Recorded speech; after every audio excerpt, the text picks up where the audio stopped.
Okay. Hello बच्चों, मैं सुजीत कुमार झा, आपका अपना यूट्यूब चैनल सक्सेस मंत्रा ऑफिशियल। सक्सेस मंत्रा ऑफिशियल पे आप सभी का स्वागत करते हैं। तो जैसा कि हमने जो है 1 महीना पहले जो है जब वीडियो बनाना स्टार्ट किया था, है ना, तो हमने कहा था कि जो भी फिजिक्स, केमिस्ट्री और बायोलॉजी का जितने भी ऑब्जेक्टिव क्वेश्चन है वो सभी जो है सेट प्रैक्टिस करा दिया जाएगा, या जो भी असाइनमेंट का जो है वो आपको जो है पूरे कंप्लीटली करा दिया जाएगा। खैर, अब जो है हम लोग जो है ये केमिस्ट्री का है आपका 10th क्लास का, जो आपका जो चैप्टर है वो रासायनिक अभिक्रिया है ना, रासायनिक अभिक्रिया एवं समीकरण, रासायनिक अभिक्रिया एवं समीकरण। तो इसमें हम देखते हैं कि फर्स्ट क्वेश्चन क्या कहता है।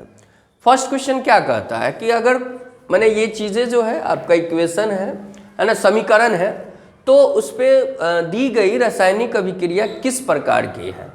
तो ये जो रासायनिक अभिक्रिया है ये आपको विस्थापन अभिक्रिया है। जेड एन के साथ SO4 आ गया, Cu निकल गया, हाँ, ये आपको जो है विस्थापन अभिक्रिया है ना।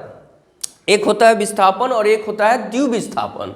तो द्विविस्थापन में क्या होता है कि लेफ्ट वाला राइट में जाता है, राइट वाला लेफ्ट में जाता है, माने इस प्रकार से दोनों में ही आपको सब्स्टिट्यूट हो जाता है, इसीलिए उसका नाम डबल डिस्प्लेसमेंट पड़ा है कि नहीं। लेकिन ये जो है आपको एक ही सब्स्टिट्यूट कर रहा है, केवल और केवल SO4 कर रहा है Zn के साथ, यानी जिंक सल्फेट हो जाएगा। तो ये आपको जो है ना केवल और केवल विस्थापन ही है। नेक्स्ट क्वेश्चन देखते हैं कि जब मैग्नीशियम फीता को जलाया जाता है तो उत्पन्न आग की लौ होती है।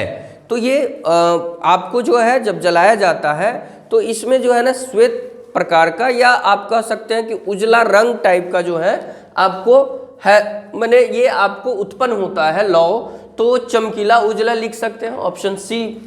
नेक्स्ट क्वेश्चन कहता है निम्नलिखित में कौन सा बुझा हुआ चूना है। तो बुझा हुआ चूना जो है आपको कैल्शियम हाइड्रोक्साइड होता है, ऑप्शन आपका बी हो जाएगा। चौथा नंबर क्वेश्चन क्या कहता है कि जब एक जांच प्रखनली में लिए गए विलयन में एक लोहे की कील को डुबा दिया जाता है तो आधे घंटे के बाद यह देखा गया कि विलयन का रंग परिवर्तित हो चुका है, तो जांच प्रखनली विलयन में क्या था। तो इसमें आपको खास तौर पे कॉपर सल्फेट होता है, CuSO4 होता है, तो ऑप्शन आपका बी हो जाएगा। नेक्स्ट क्वेश्चन देखते हैं, 5वां नंबर क्वेश्चन। Na2SO4 BaCl2 यानी इक्वेशन, ये आपका समीकरण दिया हुआ है। ये समीकरण किस प्रकार का अभिक्रिया है, रिएक्शन किस प्रकार का रिएक्शन है। तो ये रिएक्शन आपको द्विविस्थापन का है, ऑप्शन सी हो जाएगा, ऑप्शन सी हो जाएगा। ओके। साग सब्जियों को विघटित होकर कंपोस्ट बनना किस प्रकार की अभिक्रिया होता है। तो साग सब्जी जब विघटित होता है ना, जब सड़ गल जाता है तो वो आपको ऊष्माक्षेपी होता है, ऑप्शन बी हो जाएगा। 7वां नंबर क्वेश्चन क्या कहता है। 7वां नंबर क्वेश्चन कहता है कि उपचयन वह प्रक्रिया है जिसमें ऑक्सीजन का योग होता है, हाइड्रोजन का वियोग होता है, इलेक्ट्रॉन का त्याग होता है, या इनमें से सभी हो जाएगा। तो ये सभी का सभी टर्म एंड कंडीशन जो है आपको उपचयन अभिक्रिया में होता है कि ऑक्सीजन का जो है योग होता है और हाइड्रोजन का वियोग होता है, ऑप्शन बी हो जाएगा। नेक्स्ट क्वेश्चन क्या कहता है। नेक्स्ट क्वेश्चन कहता है आपको जब सोडियम हाइड्रोक्साइड जिंक से अभिक्रिया करता है तो कौन सा उत्पाद बनता है। तो ये उत्पाद जो है आपको बता दें कि सोडियम हाइड्रोक्साइड को हम लोग NaOH भी कहते हैं, माने लिखते हैं, और जिंक से जब अभिक्रिया करता है तो ऑप्शन यहाँ पे ये वाला आपको हाइड्रोजन देता है ना, हाइड्रोजन गैस तो हो ही जाएगा, Na2ZnO2, ऑप्शन डी हो जाएगा। ओके। 9 नंबर क्वेश्चन कहता है कि कॉपर ऑक्साइड प्लस हाइड्रोजन को जब आप अभिक्रिया कराते हैं तो ये कौन सी अभिक्रिया है, ये आपको अपचयन अभिक्रिया है, ऑप्शन बी हो जाएगा। 10वां नंबर क्वेश्चन कहता है कि नीचे दी गई अभिक्रिया में कौन सा कथन सही है। तो कौन सा कथन सही है, ये आपको जो है देखिए 2Cu + O2 यानी 2CuO, यानी खास तौर पे ये आपको कॉपर है, कॉपर का क्या हो रहा है, ऑक्सीकरण हो रहा है, तो कौन ऑप्शन में हो जाएगा, ऑप्शन ए में हो जाएगा, कॉपर का ऑक्सीकरण हो रहा है, ठीक है, ऑक्सीकरण के साथ यानी ऑक्सीजन के साथ जुड़ रहा है यानी ऑक्सीकरण हो रहा है। ओके, नेक्स्ट क्वेश्चन देखते हैं कि कॉपर का ऑक्सीकरण। अच्छा, नेक्स्ट नंबर कौन सा हो गया, 11 नंबर।